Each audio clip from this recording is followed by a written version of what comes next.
आप सभी ने पार्ट 3 में पूरा का पूरा मानव के बारे में पूरा देख लिया था, मेल रिप्रोडक्टिव सिस्टम के बारे में पूरा खत्म कर लिया था। अब हम लोग देखेंगे कि फीमेल रिप्रोडक्टिव सिस्टम के बारे में। ठीक है, तो आइए वीडियो को स्टार्ट करते हैं, उसके बाद देखते हैं। तो इसमें फीमेल रिप्रोडक्टिव सिस्टम में पहले कुछ नहीं होता, पहला नंबर पे आता है जैसे कि इसको बोलते हैं ओवरी। हम लोग यहाँ पे लिख सकते हैं पहला नंबर पे ओवरी। नंबर दूसरे नंबर पे आता है ओवरी के बाद क्या शुरू होता है, फैलोपियन नलिका या फिर फैलोपियन नलिका।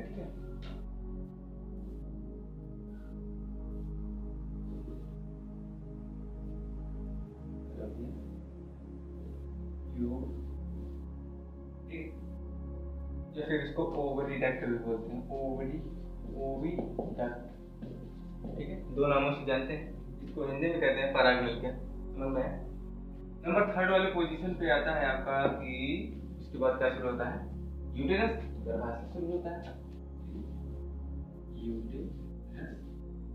उसके बाद नंबर फोर्थ वाले पोजीशन पे आता है, ये गर्भाशय हो गए, यहाँ से यहाँ तक पूरा क्या कहलाता है, गर्भाशय कहलाता है। तो गर्भाशय की जो दीवारें होती हैं उनका भी कोई रोल होता है, हम कहते हैं सर्विक्स। गर्भाशय दीवार। नंबर पांचवें पोजीशन पे आता है वेजाइना।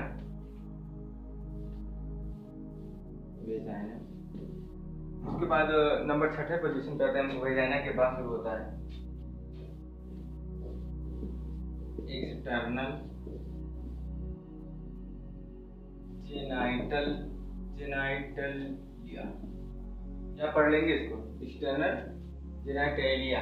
ठीक है, उसके बाद एक और आता है सातवें नंबर पर मेमेटिक ग्लैंड।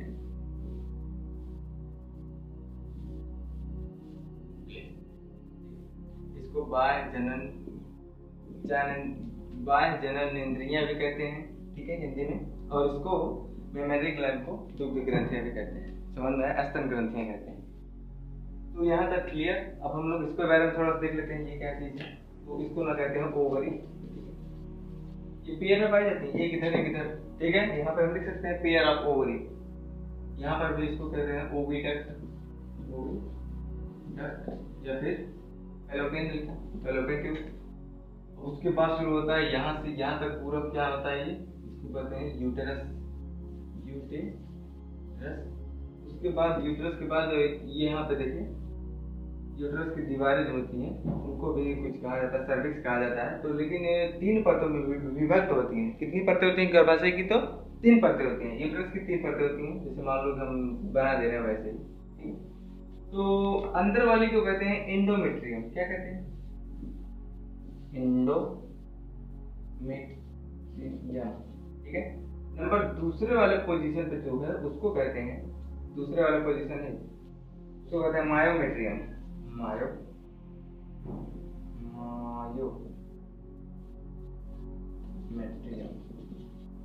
और जो ये वाली है आपकी, इसको कहते हैं पेरीमेट्रियम। ठीक है, उसके बाद आ जाता है आपका सर्विक्स हो गया, उसके बाद वेजाइना आ जाता है। उसके बाद आगे चल के देखते हैं क्या होता है, एक्सटर्नल जेनाइटलिया। ठीक है, उसके बाद मेमेट्रिकल। ठीक है, तो यहाँ तक पूरा क्लियर होगा, समझ में आया। अब हम लोग क्या करेंगे कि एक एक के बारे में पढ़ेंगे। पहले ओवरी के बारे में पढ़ेंगे, ठीक, फिर ओविडक्ट के बारे में पढ़ेंगे, फिर यूट्रस के बारे में, फिर सर्विक्स के बारे में, फिर उसके बाद वेजाइना के बारे में, एक्सटर्नल जेनाइटलिया के बारे में, उसके बाद मेमेट्रिक ग्लैंड के बारे में। समझ में? तो चलिए स्क्रीनशॉट लीजिए, आगे चलते हैं।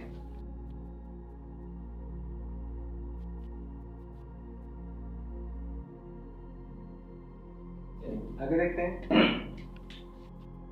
फीमेल रिप्रोडक्टिव सिस्टम में पहला आता है ओवरी। क्या आता है पहला? ओवरी। ओवरी के बारे में थोड़ा सा नॉलेज समझिए बस। ये हो गई आपकी फॉलोपियन ट्यूब, फॉलोपियन नलिका यानी ओविडक्ट। ठीक, और इससे अटैच हुई है क्या? ओवरी। ठीक है, अभी हम स्पेशल रूप से ओवरी की बात करेंगे। इसको बोलते हैं झारनदार या फिर कीपाकार संरचना बोलते हैं।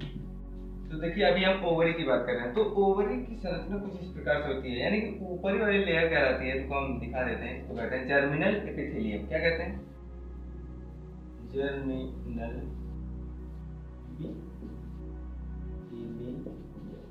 ठीक है। कि जो ऊपर वाली लेयर दिख रही है आपको, ऊपर वाली लेयर, इसको कहते हैं जर्मिनल एपिथेलियम। समझ में आया?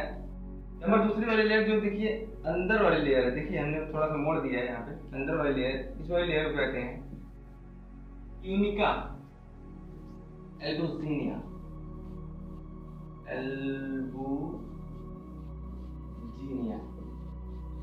आप लोग सोचते हैं हिंदी या अंग्रेजी, तो ऐसे लिखे कोई दिक्कत नहीं, ठीक है। अब देखिए ट्यूनिका एल्बुजिनिया के जर्मिनल लेयर से द्वारा घिरी रहती है, ठीक है। देखिए ये छोटे छोटे फॉलिकल्स होते हैं यहाँ पे, बहुत छोटे छोटे फॉलिकल्स होते हैं, करोड़ों की संख्या में बनते हैं ना। तो उसके बाद जो शुरू होता है,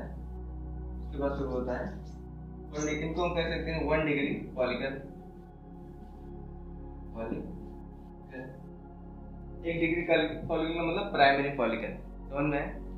उसके बाद शुरू होता है सेकेंडरी फॉलिकल यानी कि सेकेंडरी फॉलिकल यानी कि 2 डिग्री फॉलिकल होने सकते हैं, इसको कहते हैं टर्शियरी फॉलिकल। ये है आगे वृद्धि कर रहा है। उसके बाद देखिए एनसीईआरटी में पूरा दिया गया है, आप लोग वहां से भी देख सकते हैं या फिर यहाँ से समझ सकते हैं। उसके बाद क्या होता है, जब 3 डिग्री हो जाता है उसके बाद मैच्योर हो जाता है। मैच्योर होने के बाद उसमें से जो एग होता है, ये देख रहे हैं आप लोग, इसको बोलते हैं एग। तो यह एग क्या काम करता है, बाहर निकल जाता है, ठीक है। अब इसको क्या बोलेंगे, एक सेल बोल सकते हैं ना। चलिए आगे देखिए, मैच्योर अवस्था में होने के बाद जो है, जब देखिए जब एग से फॉलिकल, इस फॉलिकल से जब एग निकलता है, इस प्रक्रिया को बोलते हैं अंडो उत्सर्जन। क्या बोलते हैं? अंडो उत्सर्जन, ठीक है। अंडे का उत्सर्जन हो रहा है ना यहाँ पे, ठीक है। तो उसके बाद जो होता है, ये जो फॉलिकल है, अब ये क्या काम करेगा, इसके अंदर ब्लड भर जाता है, ठीक है, अंदर की तरफ ब्लड भर जाता है। अब इसको क्या कहते हैं, तो इसको कहते हैं कार्पस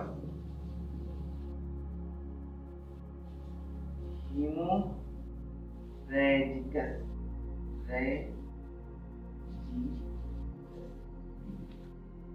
हमने बताया कि जब अंडोत्सर्जन प्रक्रिया हो चुकी है, यानी कि अंडा जब इस फॉलिकल से बाहर निकल चुका है, तो इसमें भर जाता है, ब्लड भर जाता है, ठीक है।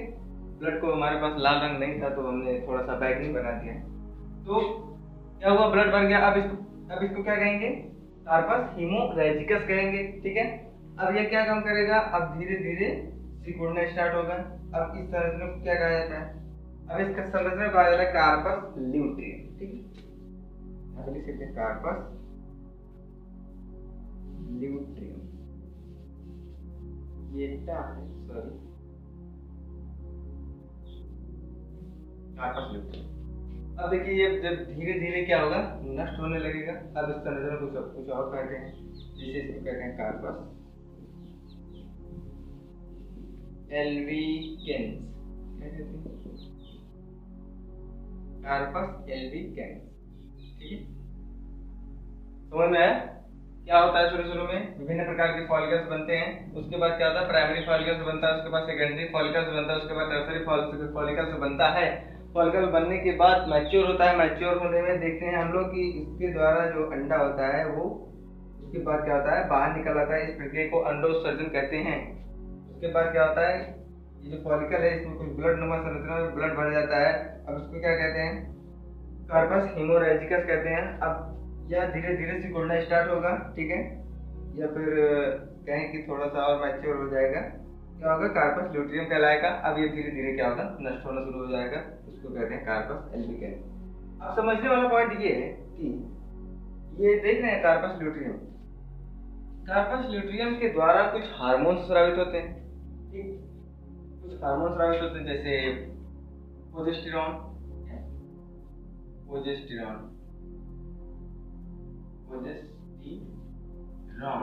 व एस्ट्रोजन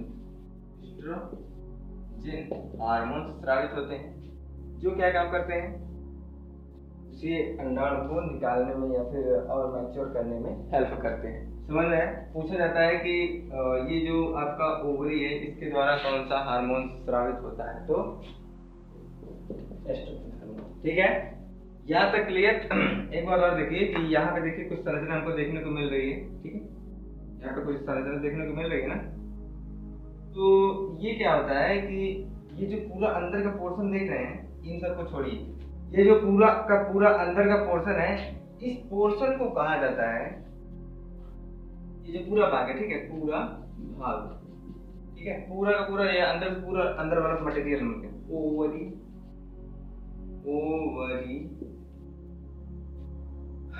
ओवेरियन कहते हैं, सॉरी ओवेरियन स्ट्रोमा क्या कहते हैं? ओवेरियन स्ट्रोमा कहते हैं। इस अंदर के पूरे संयोजी ऊतक वाले भाग को क्या कहते हैं? Ovarian stroma. अब ये जो स्ट्रोमा है इसके भी इसमें क्या क्या पाई जाती है, तो इसमें देखिए ये जो पोर्शन है इसको कहते हैं आर्टरी वेन्स कहते हैं ना। तो विभिन्न प्रकार के ब्लड कैपिलरीज का कहने का मतलब है ब्लड की जो केशिकाएं होती हैं, ठीक है, जब धमनी विभिन्न प्रकार के सिराओं में बढ़ती है या फिर आर्टरी में छोटी छोटी बढ़ती है, इनको कहा जाता है कैपिलरीज। क्या कहा जाता है? कैपिलरीज कहा जाता है। ठीक है, ब्लड कैपिलरीज हम यहाँ पे लिख सकते हैं ब्लड कैपिलरीज। और रक्त केशिकाएं लिम्फ या क्या पाई जाती हैं? लिम्फ।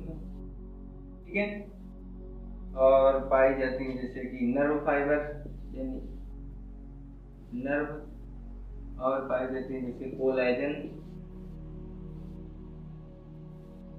और जैसे पाई जाती है इलास्टिन।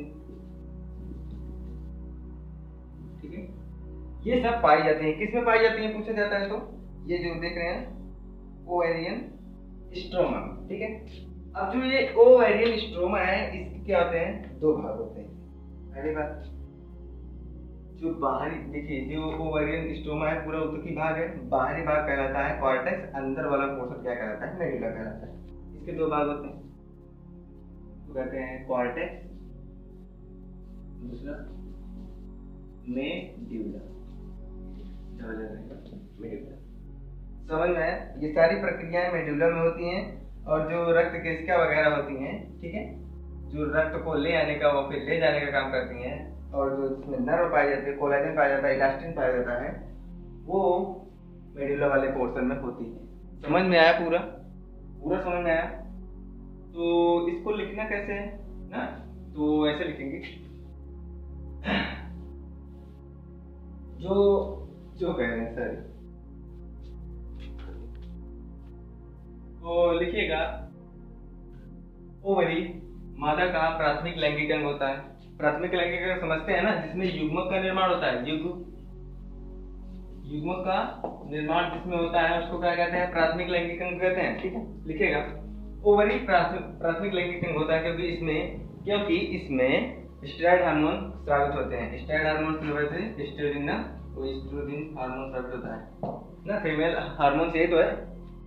लिखिएगा ओवरी जर्मिनल एपिथेलियम द्वारा पूरे चारों ओर से ढकी रहती है, तथा इसके नीचे वाली लेयर संयोजी ऊतकों से बनी होती है, जिसको कहते हैं ट्यूनिका एल्बुजिनिया कहते हैं। ठीक है, अंदर के पूरे संपूर्ण संयोजी भाग को कहते हैं, क्या कहते हैं? ओवेरियन स्ट्रोमा कहते हैं। ओवेरियन स्ट्रोमा के दो भाग होते हैं, कॉर्टेक्स और मेडुला। कॉर्टेक्स जो होता है बाहरी भाग होता है, जबकि मेडुला आंतरिक भाग होता है।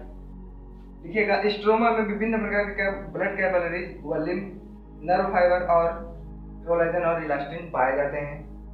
लिखिएगा इसमें विभिन्न प्रकार के फॉलिकल्स होते हैं, यह आगे वृद्धि कर करके प्राइमरी फॉलिकल्स बनाते हैं, तथा यह आगे और जाकर के सेकेंडरी फॉलिकल्स में बदलते हैं, और आगे जाकर के टर्शरी फॉलिकल्स में बदलते हैं। अब यह मैच्योर हो जाते हैं। मैच्योर होने के बाद इसमें का जो एग होता है, जो कि n नहीं बल्कि n होता है, ठीक है, जो अगुणी संख्या में होता है, वो बाहर निकल जाता है। किससे? इस ओवरी से।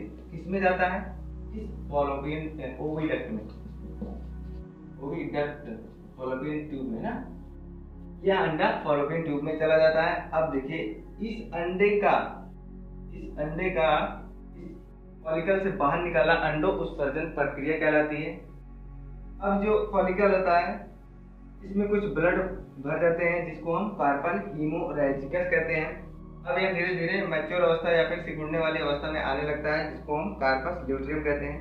कार्पस ल्यूटेरियम में प्रोजेस्टेरोन और एस्ट्रोजन हार्मोन्स का स्राव होता है। अब यह धीरे धीरे फॉलिकल सिकुड़ करके नष्ट होने लगता है जिसको हम कार्पस एल्बिकेंस कहते हैं। तो ये पूरी संरचना थी ओवरी के बारे में। ठीक है, एक स्क्रीनशॉट लीजिए, उसके बाद आगे चलते हैं, देख लेते हैं ओवरी के बारे में। 2-3 पॉइंट और, जैसे कि ओवरी जो होती है वो 2.4 सेंटीमीटर लगभग लंबी व 2 सेंटीमीटर चौड़ी होती है। ठीक है, और अगर हम बात करें कि ये देखिए जब यहाँ पे बन रहा था विभिन्न प्रकार के फॉलिकल 1 डिग्री 2 डिग्री 3 डिग्री ना, ये जो किसी न किसी हार्मोन्स की उपस्थिति में ये वृद्धि करते हैं ना कोई हार्मोन्स इनको बताता है भैया ऐसा करो, तुम वृद्धि करो। तो कौन सा हार्मोन्स है ना पूछा जाता है। तो पिट्यूटरी ग्रंथि द्वारा यानी पीयूष ग्रंथि द्वारा, जो हमारे मस्तिष्क में होती है, पीयूष ग्रंथि द्वारा एक हार्मोन स्रावित होता है जिसका नाम है FSH हार्मोन। FSH हार्मोन की उपस्थिति में क्या काम करती है, ये फॉलिकल वृद्धि करती है। ठीक है, जब वृद्धि करती रहती है तो वृद्धि करने के बाद जब मैच्योर फॉलिकल बन जाता है तो एक हार्मोन का स्राव होता है जिसका नाम है एस्ट्रोजन हार्मोन। वो एस्ट्रोजन या फिर कहें कि फॉलिकल जो होता है एस्ट्रोजन हार्मोन का स्राव करता है, लेकिन किस हार्मोन की उपस्थिति में करता है, तो FSH जो कि पीयूष ग्रंथि द्वारा स्रावित होता है। यहाँ तक क्लियर। और एक पॉइंट था जैसे कि यह जो फॉलिकल्स बनते थे यहाँ पे शुरू में, यह लिख क्या सकते हैं, फॉलिकल से बनते थे। ये जो जब शिशु का जन्म होता है या फिर कहें कि मादाओं का जन्म होता है तो यह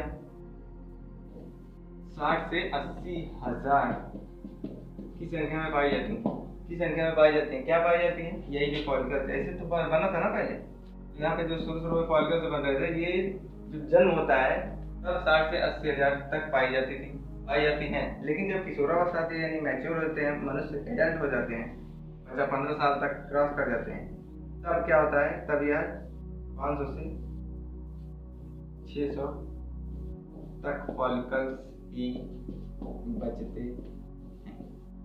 ठीक है, ये तो कुछ इम्पोर्टेंट पॉइंट। उसके बाद चलते हैं ओविडक्ट पे। दूसरा शुरू होता है ओविडक्ट। इसको हम फैलोपियन ट्यूब भी कह सकते हैं। चलिए इसमें देखते हैं कि ये जो ओवरी हो गया ना, ओवरी हो गया। ओवरी अगर मानते हैं किससे जुड़ा होता है तो उसका नाम था ओवेनियन द्वारा गर्भाशयी दीवार से जुड़ा होता है।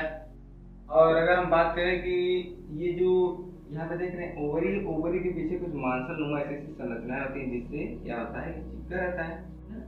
इस मांसल नुमा संरचना को क्या कहते हैं, सस्पेंसर लिगामेंट। क्या कहते हैं, सस्पेंसर लिगामेंट। और देखिए ये जो गर्भाशय दीवार से ओवरी जुड़ा है इसको कहते थे ओवेनियन लिगामेंट। ये पॉइंट इंपॉर्टेंट है, पूछा गया है 1 नंबर में कि जो ओवरी होता है गर्भाशय के किसके द्वारा जुड़ा होता है, तो ओवेनियन लिगामेंट द्वारा जुड़ा होता है। अब उसके बाद क्या शुरू होता है, हमको क्या पढ़ना क्या है, मतलब को हटा देना संरचना। हमको पढ़ना है ओविडक्ट के बारे में, पराग नलिका के बारे में पढ़ना। तो पराग नलिका में हमने बताया कि क्या होता है कि 3 भाग होता है। जो देखिए जहाँ पे जो झालरदार संरचना दिख रही है ना, अंगुली के समान संरचना दिख रही है, इसको कहते हैं पिंबरी। ठीक है, पिंबरी के बाद शुरू होता है, इसके 3 भाग होते हैं। ओविडक्ट को अगर देखा जाए तो उसके 3 भाग होते हैं। ठीक है, पहला भाग है इनफंडिबुलम।